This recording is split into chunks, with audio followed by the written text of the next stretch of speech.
Hello guys, this video is meant to help you if you need help with the ion practice sheet. So let's do the first couple, maybe three together, then you can do the rest on your own. So on the left hand side you're going to see the column where it says what element it is. The first one we're looking at is potassium. The first step is just to tell how many valence electrons potassium has. Remember, we can look at our periodic table. Potassium is located right here in group 1, so we know it has one valence electron.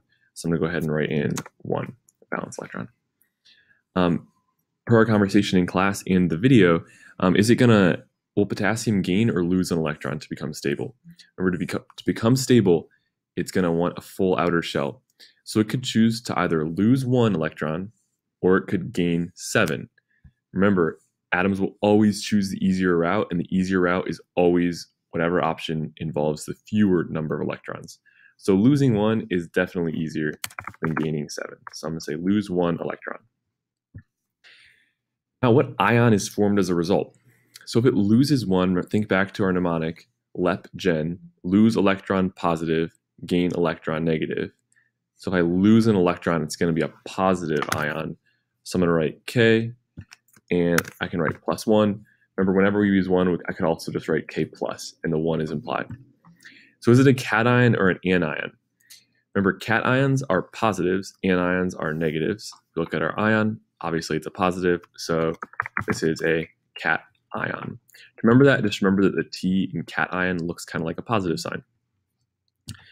So the next one together, calcium. Calcium first, how many valence electrons does it have? Let's look back here. Calcium's located right here in the periodic table. It's in group 2. If it's in group 2, it has 2 valence electrons. Let's fill that in.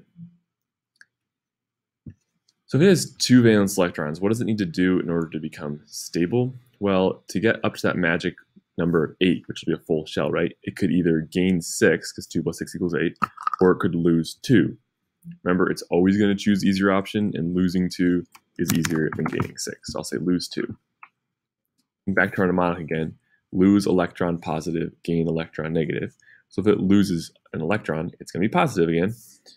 And if it loses 2 electrons, it's going to be a positive 2. So I'm going to write Ca plus 2.